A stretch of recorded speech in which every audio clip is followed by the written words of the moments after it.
My name is ARPAN BANERJEE. I am a doctoral fellow at the Department of East Asian Studies, University of Delhi, and academic counselor here at IGNOU. And I have been teaching you this paper. The code of this paper is BPSC 133, and the name of the paper is Comparative Government and Politics. So far in this paper, we have discussed the first block, which had 2 units. The first unit was pertaining to comparative analysis, nature, scope, and utility. And the second unit was pertaining to methods of comparative political analysis. And in the second block, which is related to comparing different kinds of regimes, we have so far done. So far in this second block, which is comparing regimes, we have done unit 3, that is authoritarian and democratic regimes, that we have discussed in the previous class.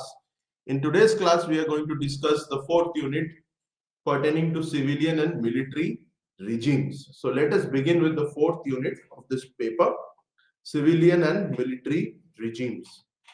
So let us first discuss the objective. Why are we discussing civilian and military regimes? Let us first discuss the objective of this unit. So as we saw in the last unit, military regimes, they are a subset of authoritarian regimes, and these systems, which are controlled by men on the horseback, they are often contrasted with the civilian regime. So in this unit, we shall focus on the military regimes, bringing out the nature of the civil-military relationships in developing countries. And after going through this unit, we should be able to explain the different patterns of civilian and military relations. And also we should be able to describe military regimes and their features, and also identify the various types of military regimes, as well as describe the consequences of military rule for a particular society, economy, and polity of a nation. So, as we are all familiar, the military is a powerful institution in contemporary society of states. So military regimes, they are basically a subset of authoritarian regimes, but all authoritarian regimes are not ruled by the military. Generally, the military has taken over the reins of government in a state which is afflicted with internal crisis. For example, states like Pakistan. For example, states like Myanmar, where there is a lot of ethnic conflict. Otherwise, irrespective of the form of government, the military is expected to be subservient to the executive and assist the executive when called upon to do so. On its part, the executive is expected to cater to the genuine requirements of the armed forces and give them their due. In other words, the civilian, executive, and the military are expected to perform their respective duties and not encroach upon one another's space, and thus not impede the smooth functioning of the other. However, among the newly emergent countries of Asia, Africa, and Latin America, especially what we call the global south, earlier we used to term them, call them third world countries, but now the terminology, the nomenclature has changed. These countries, the newly decolonized countries, those countries which decolonized themselves from their European colonizers. So in these countries, there has been a wide prevalence of the military's intervention in politics, and a number of these newly established states have witnessed military coups.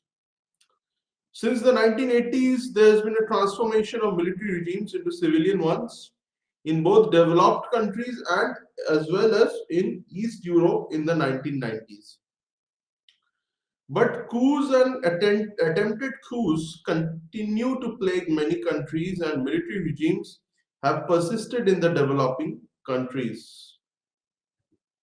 In our own neighborhood, the military in Bangladesh, Myanmar, and Pakistan has either come to power or have dictated or continue to dictate the civilian regimes from behind the scene.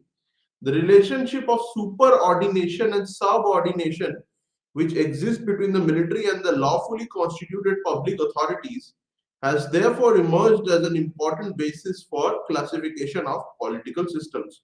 So, Myanmar is one of the most infamous examples of the military interfering in the politics of the nation and basically taking over the reins of power by overthrowing the democratically elected government. Recently, the government of the which was led by Nobel laureate Aung San Suu Kyi was overthrown by the military of Myanmar, and they again re-established the military dictatorship there.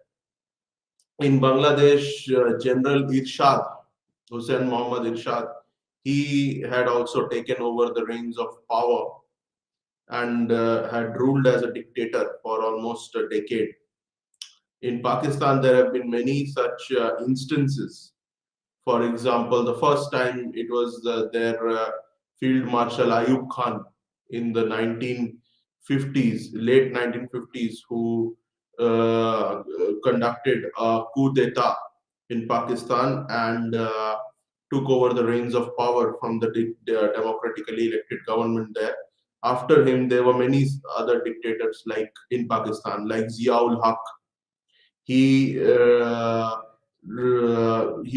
captured power through a coup in the 1970s and displaced the democratically elected government of Zulfikar Ali Bhutto. Then, very recently, in 1999, it was General Pervez Musharraf who overthrew the government of Nawaz Sharif and assumed power. So, in our neighborhood, there have been like multiple examples. In Thailand, also, there was a military coup about half a decade ago, and the leader of the military, Prayut Chan Ocha, he overthrew the democratically elected government of Yingluck Shinawatra and Thaksin Shinawatra and assumed power in Thailand. Then you can see in Egypt, there was a military coup led by the Abdul Fattah al-Sisi, and he also overthrew the democratically elected government, which had come to power after the 2011 democratic revolution, Arab Spring that happened in Egypt, which replaced the dictator, which displaced the dictator Hosni Mubarak. And however, after that Arab Spring in Egypt, the military took over power, and for almost a decade now, Abdul Fattah al-Sisi has been the military dictator. So these are some of the military regimes that are still in power. Even in Africa, if you see in Burkina Faso, there was a military coup uh, in which the military took power. So in Africa, there are multiple such examples. In Uganda, there was a military coup in the 1960s and 70s. It was by Idi Amin. So in almost all African countries, there have been military coups. And in Chile, in South America, Chile, there was a military coup by Augusto Pinochet against the democratically elected president of Chile. Salvador Allende, who was assassinated also. So in almost all the globe countries of the global south, we can see examples of the military directly taking over the reins of power and ruling. In Iraq, there was a military coup by Saddam Hussein. So there are so many countries where these military coups have taken place. So we will first examine the patterns of civil military relations and later examine the features of military regimes and the impact that military rule had in the developing part of the world. If we talk about civil military relations, at the outset, it will be useful to clarify the terms the military, civilian, and civil military relations. A standard definition of military refers to all segments of the state organized and uniform armed services that share three defining criteria. So, the military possesses the monopoly over the weapons of war, and the primary purpose of the military is defense of the nation state and its citizens against external military threats. And the military are legalized and legitimized as instruments of the state. The term civilians is used to refer to all non military social actors and institutions and organizations, both state, that is, legislative, executive, and judicial branches of government, and non state, that is, political actors such as political parties, interest groups, social movements, and associations of civil society. So, the term uh, civil military relations refers to the relationship between the military and civilian authorities, or in a broad sense, between the military and society at every level. It should be noted, however, that the broad distinction between the two terms, civil and military, has not been easy to put in practice. There have been societies in which the ruler and the tribesmen were also warlords and the armed horde. Similarly, uh, in the feudal monarchies of Europe, the barons were both the warriors and the political leaders. It is only in the late 18th century, particularly after the French Revolution, that the loyalty of the officer corps to their dynastic sovereign or even to elected authorities was replaced by loyalty to the nation. So this development combined with the development of the officer corps into a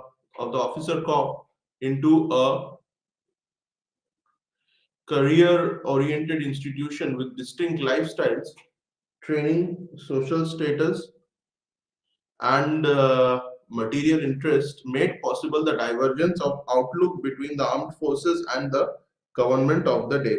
So, in the post war period, the military emerged as a ruler or as a major factor in the politics of several developing post colonial countries of Asia, Africa, and Latin America, just as I discussed. The wide prevalence of military rule in these countries can be gauged from the fact that in the 5 decades since the Second World War, about 56% of the developing states, excluding the communist states and mini states with a population below 10 lakhs, had undergone at least one military coup d'etat. So, India, fortunately, has never suffered any attempt of coup d'etat. At least officially, there has been no attempt. However, if you see India's neighborhood, there have been multiple military regimes from time to time, and even today, as we speak, the military is in power in Myanmar, and also in Pakistan, it is in a very dominant position. Of course, military regimes existed in a few developed countries of Europe as well. For example, in Spain, there was a military regime between 1930s and 1970s. It was led by uh, the military dictator Francisco Franco, who was called El Caudillo, and he had come to power after the Spanish Civil War. So Francisco Franco was a military dictator in Spain. Then in Portugal also there was a military dictatorship of Antonio Salazar.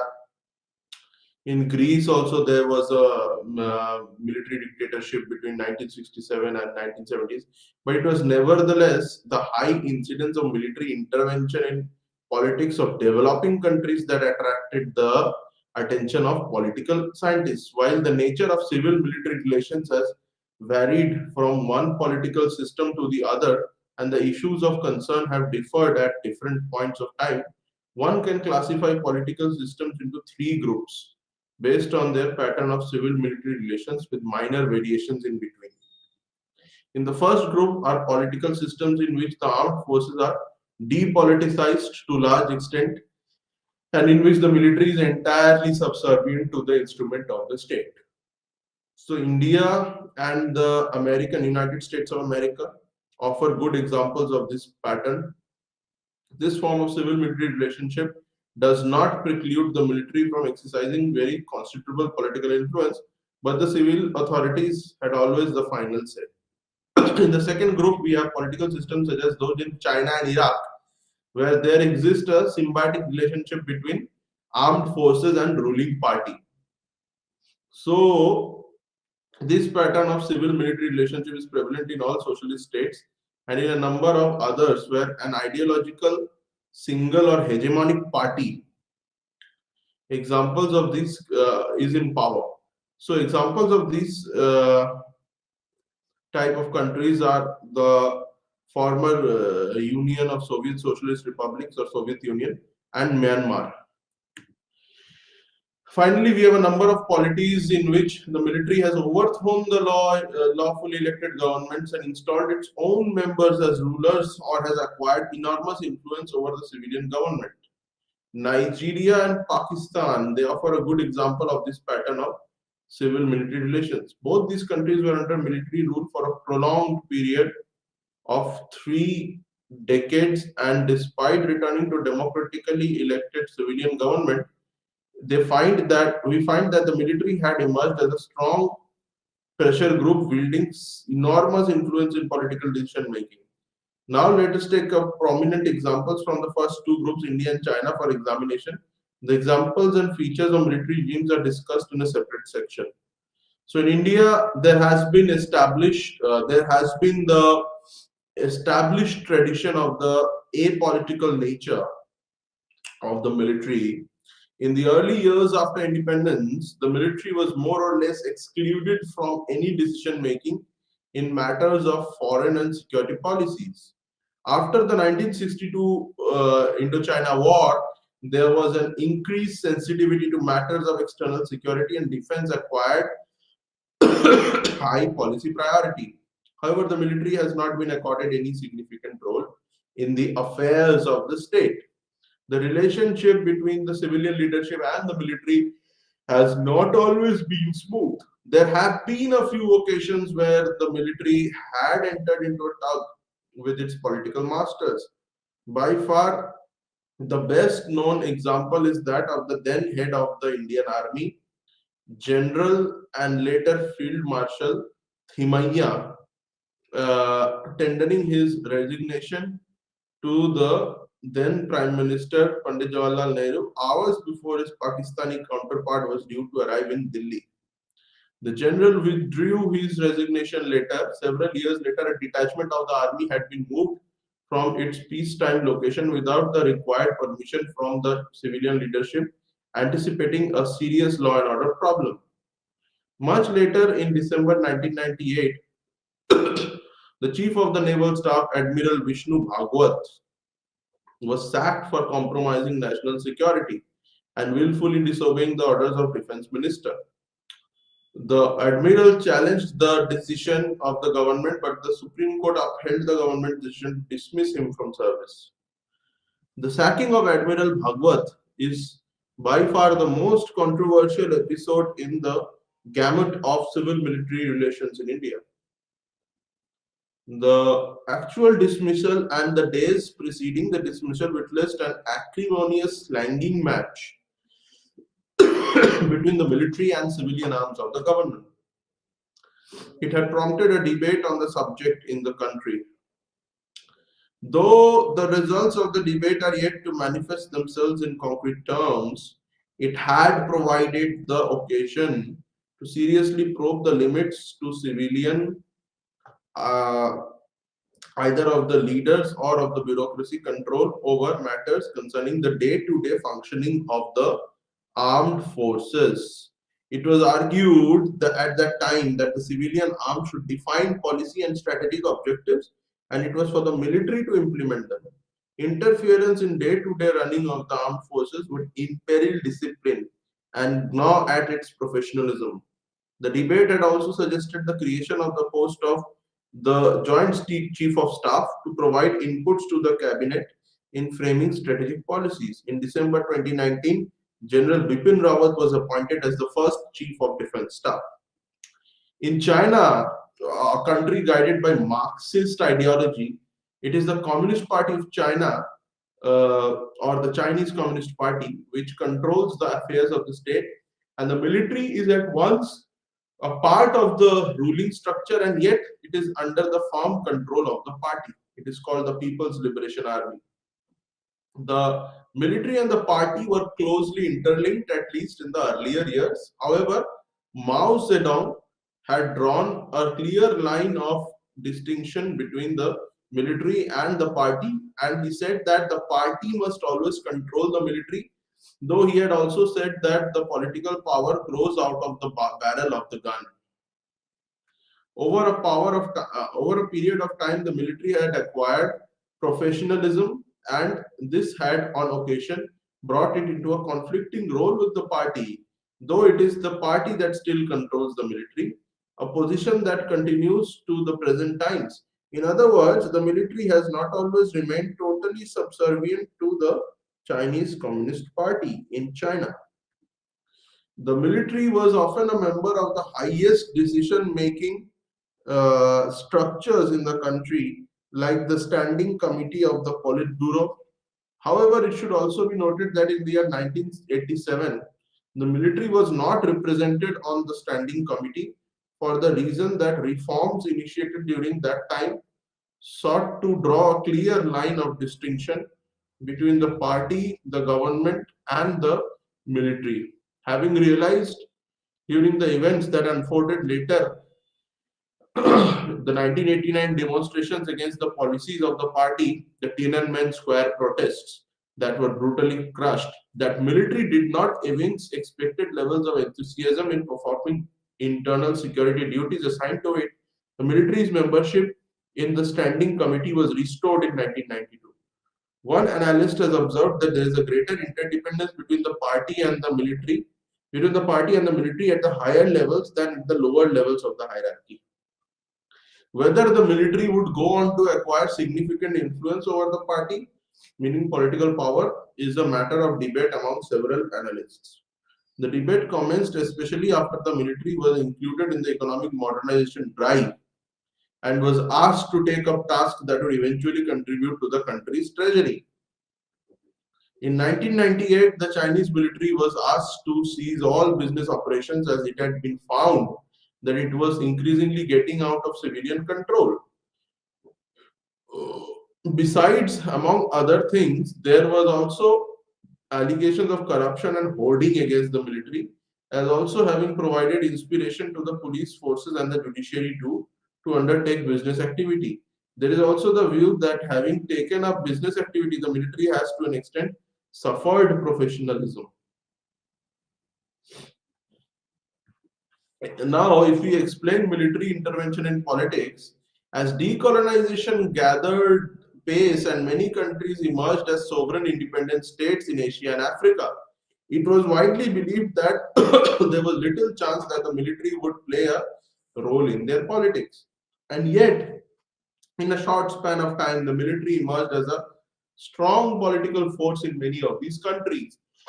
This has prompted a number of social scientists to study the specific nature of civil military relations in the developing countries. Samuel Finer's book, Man on Horseback, is the first major work on civil military relations in developing countries. There's another book of Aisha Siddiqa called Military Inc., It is on the role of the military in Pakistan. Finer relates civil military relations with political culture. He identifies four levels of political culture: mature, developed, low, and minimal, and relates them with the propensity of the military to intervene and to the different kinds of military intervention.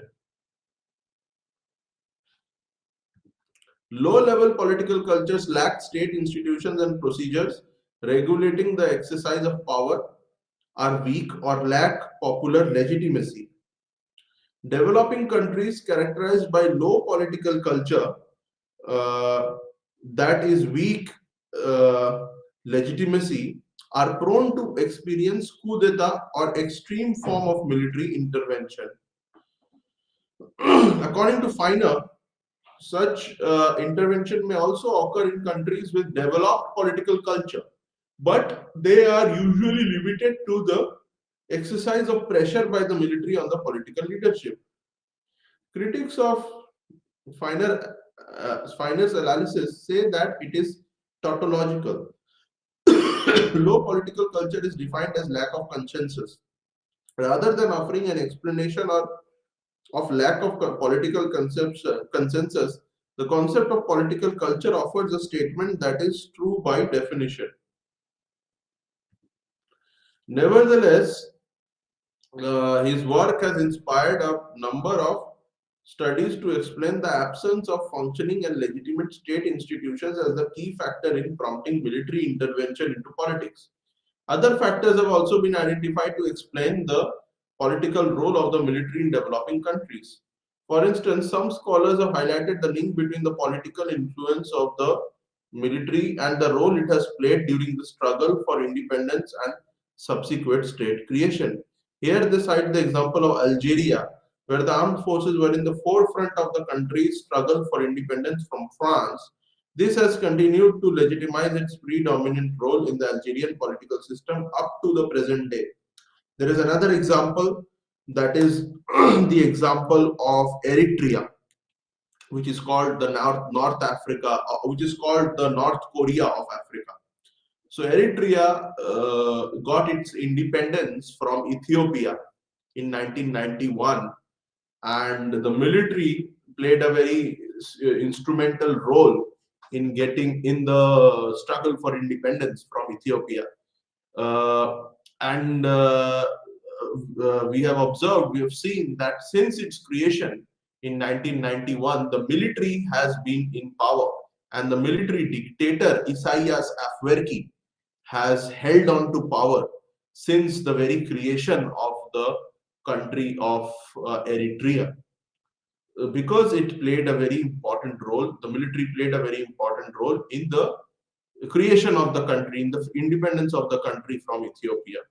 And something similar also occurred in Algeria as well. So countries where the military plays a very significant role in its freedom struggle or in its creation, we have seen that most of the times the military, even after independence of that country, it plays a very predominant role in the politics of that country. Algeria, Eritrea are few examples of such countries. A few studies have also looked at the social conditions that might be conducive for a strong role of the military. Amos Perlmutter, who has studied civil military relations in Egypt, for instance, has identified several conditions which contribute to what he called Praetorianism, that is, state in which political decision making is controlled or heavily influenced by the military. Some of the social conditions identified as providing a fertile ground for military intervention include a lack of social cohesion, the existence of a fratricidal social classes, in particular a politically weak middle class, and a generally low level of political mobilization. In addition to the above, there are a number of studies using statistical analysis of a large number of countries to explain or predict military coups, explaining the role of foreign aid, economic development, etc.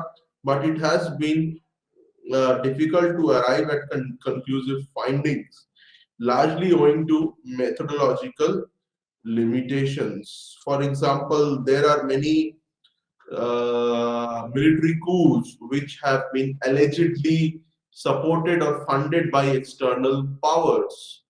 For example, the United States of America was blamed for supporting, was accused by many of supporting the coup of Augusto Pinochet against Salvador Allende as part of this uh, operation called Operation Condor, which the CIA allegedly orchestrated in South America to weed out all communist regimes. And because Salvador Allende was a communist, hence America allegedly supported Augusto Pinochet. So also in the Democratic Republic of Congo, America had allegedly supported Mobutu Sese Seko against the democratically elected communist leader called Patrice Lumumba. So that also is one factor. Foreign aid, which has played an instrumental role in the setting up of military regimes across the world. For example, even in Spain, if you see the regime of Francisco Franco, the military regime of Francisco Franco, which emerged victorious in the Civil War, it had got support at that time from the Nazi regime of Adolf Hitler. Now, if we discuss the consequences of military in politics, in 1950s and 60s, when armed communist cadres threatened the countries of Southeast Asia, for example, the Khmer Rouge of Pol Pot emerged as a major threat before ultimately capturing power in the 1970s. So in Laos, also in the Lao People's Democratic Republic, the communist regime, the armed communist cadres, they also became a significant force, and they are still in power in Laos, in the Communist Party. In Vietnam, there was the Viet Cong and the Viet Minh communist cadres who who were fighting the Americans with Soviet support. They were doing that. So in almost all the countries of Southeast Asia, armed communist cadres, they threatened those countries. They emerged as a major threat, and there was such an attempt also in Indonesia as well by these communist cadres. However, it was brutally suppressed by the then Indonesian dictator Suharto. Right. So Western capitalist countries, in that when these armed communist cadres they threatened the countries of Southeast Asia, the Western capitalist countries they came to see the military as an important institution to fight and defeat their onward march. So social scientists, particularly those in the United States, keen on making their study policy relevant, overestimated the role of the military in the modernization of the developing countries. Lucian Pye, M. Halpern, and J.J. Johnson, for instance, developed the theoretical models depicting the military as a highly modern force, capable of transferring its organizational and technical skills to fields of government and administration. However, these expectations were belied by several studies done later. Most empirical studies conducted on the military regimes in the developing countries revealed that they had a negative or at best no unique effect on social and economic modernization. The performance of the military regimes in the sphere of political development has been more disastrous in the sphere of economic development. So it was argued that in the developing countries, which are mostly divided on religious, ethnic, linguistic, and regional lines, the military alone can bring about national integration. That is a prerequisite for political development. The performance of military regimes till date does not support this hypothesis. So it was the military dictatorship in Pakistan in the 1950s and 1960s that produced the first successful secessionist movement in the third world. So in 1971, when Bangladesh was created, East Pakistan uh, to form the new nation of Bangladesh. The military was in power at that time in Pakistan. Yahya Khan, General Yahya Khan was the military dictator, and the military allegedly committed crimes against humanity, allegedly, and it orchestrated a genocide of its own citizens in East Pakistan, ultimately leading to the creation of Bangladesh. About 3 million people were allegedly massacred by the Pakistani military. So the military dictatorship in Pakistan, it produced the first successful secessionist movement in the third world in the form of the creation of Bangladesh in 1971. In a similar fashion, the process of Nigerian disintegration also started after the coup of January 1966, when the military under Yakubu launched a ruthless attack on prominent military and political figures. And that led to the bifurcation of Nigeria and the creation of the short lived new nation of the Republic of Biafra, the eastern part of Nigeria, southeastern part of Nigeria, seceded to form this country, short-lived state called Republic of Biafra, which existed from 1967 to 1970. So the military presided over the civil war in these 3 years, 67 to 70, with combat deaths running into hundreds of thousands. Similarly, the Sudanese military rulers have been fighting the guerrillas in the southern part of the country since 1958. And also after the coup of after Omar al-Bashir became the dictator, the situation in the South Sudan, southern part of Sudan, became extremely critical, and the conflict between the Arabs and the non-Arabs also became extremely critical, and the military and the dictator Omar al-Bashir was accused of conducting a genocide of the South Sudanese people in the place called Darfur, using his own paramilitary force called Janjaweed. However, this civil war in Sudan that was going on since 1958 ultimately led to the creation of the new nation. Here again, the military was responsible for another successful secessionist movement, which led to the creation of the newest nation, that is South Sudan, Republic of South Sudan, in on 9th July 2011. Uh, so in Sudan also, and after that, the Omar al-Bashir was also removed, and even as we speak, South Sudan is again under military rule. So there are many countries where the excesses committed by the military have led to the secession of that particular country, and that country got broken into multiple parts.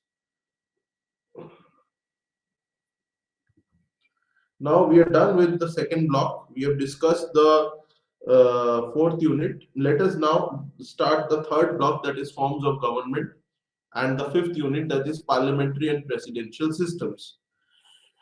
So the relationship between the legislature and the executive has been a key debate in political science.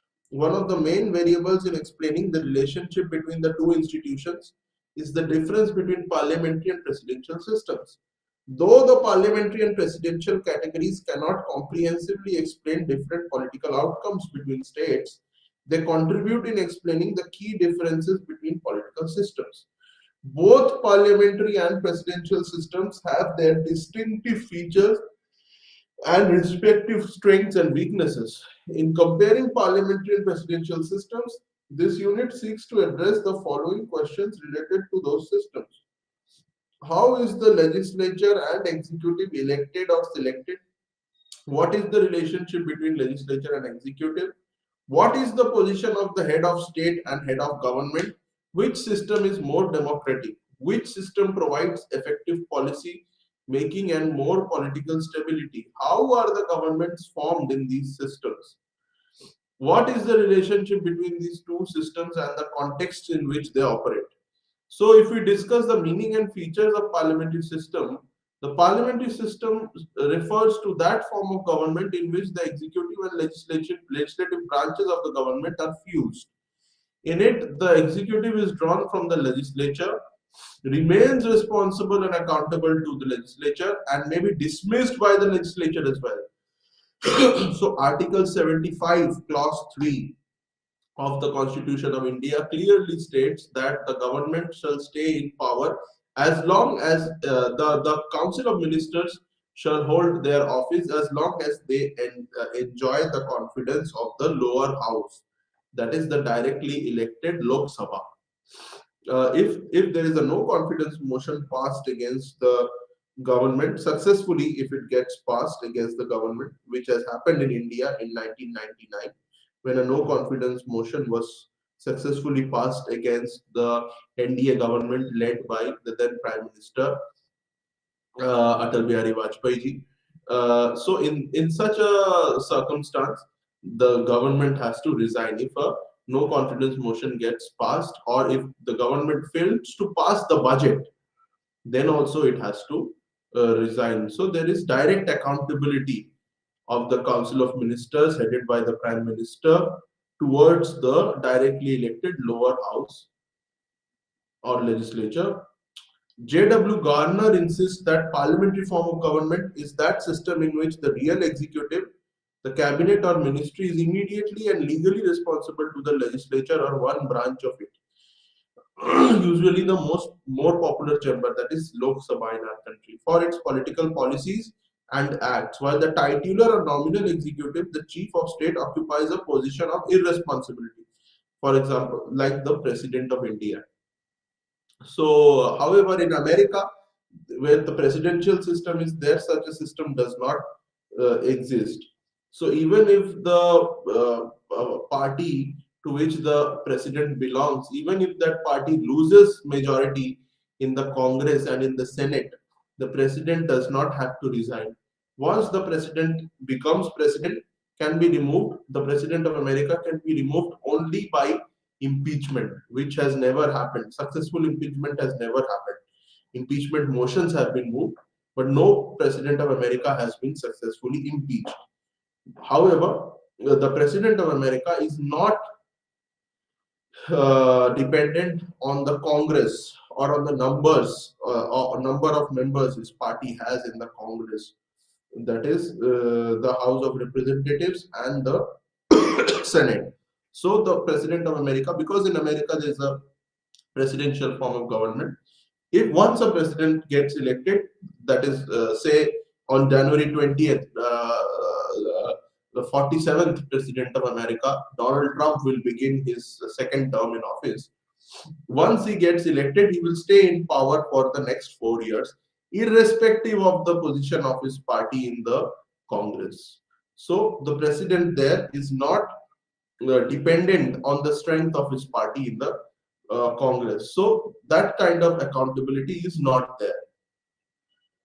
Unlike our country, where the prime minister is dependent on the number of members his or her party has in the house, in the lower house, in the Lok Sabha. And if his party or coalition loses majority, or if he fails to prove majority in the lower house, then he has to resign. On multiple occasions it has happened in our country. Chaudhry Charan Singh had to resign in 1980. Vishwanath Pratap Singh had to resign in 1990. Chandrasekhar had to resign in 1991. Even Atal Bihari Vajpayee ji had to resign twice in 96 and 98 because of the lack of majority. This form of government originated in Britain, also called Westministerial form of government, and has been adopted by a number of countries such as India, Japan, Germany, Italy, Sweden, Canada, New Zealand, Israel, Australia, etc. The parliamentary system has its distinctive features that distinguish it from a presidential system. Now, what are the key features of the parliamentary system of government? The first key feature is two executive heads. The second is fusion of the executive and the legislature. The third is collective responsibility, which is enshrined in Article 75, Clause 3 of our Constitution.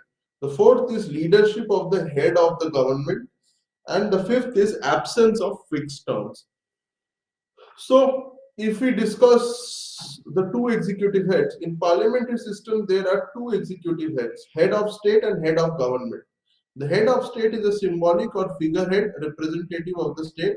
His or her role is primarily non-political, formal, symbolic and ceremonial, with real power lying with the head of the government. The head of a state can be either hereditary or selective. In the United Kingdom, Spain, Belgium, Denmark, Netherlands, and Japan, the head of state is constitutional monarch, meaning that this position in these states passes by hereditary succession. On the other hand, in other states such as India, Germany or Deutschland, Italy, Austria, Republic of Ireland, and Israel, there is elected head of state known as president or non-executive president. The head of state enjoys and performs a wide range of ceremonial powers and functions, such as appointing head of government and other ministers and officials, giving assent to legislation and treaties, representing his or her state in world affairs, awarding honors and receiving ambassadors, high commissioners, head of states, and so on. Owing to ceremonial nature of these powers and functions, the head of state is a mere non-partisan figurehead. The head of government, on the other hand, is the political leader of government who serves as a real executive in a state. It is the head of the government that exercises decision making and political responsibilities. The head of state is known as Prime Minister in India, in Britain, Australia, Japan, and most of the countries, as Chancellor in Germany and Austria, and as Minister President in Netherlands. Now, if we discuss fusion of the executive and the legislature, in parliamentary systems, there is no clear-cut separation of powers between the legislative and executive branches of government. On the contrary, there is a fusion of powers, that is, merger of authority of the two organs of government. The fusion of legislative and executive exists in parliamentary systems mainly in four forms. Firstly, the executive, that is the cabinet or council of ministers, including the prime minister, is drawn from the legislature and remains accountable to it. A new government, the prime minister and his or her cabinet, is formed only after it secures a vote of confidence from the legislature. The vote of confidence refers to a vote by a majority of the members of legislature expressing their support for the new prime minister and his or her cabinet. Executive cannot pass its legislative proposals without the support of the majority of the members of legislature. Moreover, the members of executive, particularly cabinet ministers, are responsible to the legislature. They are answerable to the members of the legislature about the activities of their respective departments. Secondly, members of executive are also the members of legislature. Thirdly, legislature can remove the government from power before the completion of its term by passing a vote of no confidence, a vote by a majority of the legislature, indicating its lack of confidence in the prime minister. Fourthly, the prime minister can dissolve the legislature before the expiry of its term and call for new elections. For example, this was done by Srimati Indira Gandhi in 1971 when she dissolved the Lok Sabha 1 year earlier. So the term of that Lok Sabha was till 1972 because it had been elected in 1967. However, she dissolved it in 1971 and again came back to power. Now, if we talk about collective responsibility, the principle of collective responsibility is another important feature of parliamentary systems. This principle denotes that Council of Ministers as whole must support all government decisions publicly as well as in the legislature. It means that the Council of Ministers are equally responsible for all acts of the government, and therefore no member of the Council of Ministers may castigate uh, actions of the government after a collective policy decision has been taken. Decisions made in the cabinet are considered as collective decisions which have to be supported by all members. A member of the Council of Ministers who cannot support government decisions in the legislature or in the public is expected to resign from the Council of Ministers. This principle ensures unity and encourages balance and modernization within the Council of Ministers, the two essential conditions for the survival and efficacy of the cabinet. So, this principle becomes critical when there is a coalition government, the cabinet, members of which belong to different political parties. Moreover, the principle of collective responsibility contributes in arriving at a conclusion about what legislative proposals are to be formally introduced in legislature, and thereby enabling the government to get these proposals passed with ease, as the members of cabinet are themselves members of legislature and senior leaders of the majority party. However, critics argue that the principle of collective responsibility is basically a means of achieving the goal of disciplined party rather than encouraging balance and moderation. If we talk about the leadership of the head of government, so that we will discuss in the next class. So thank you so much for joining today's class. Namaste.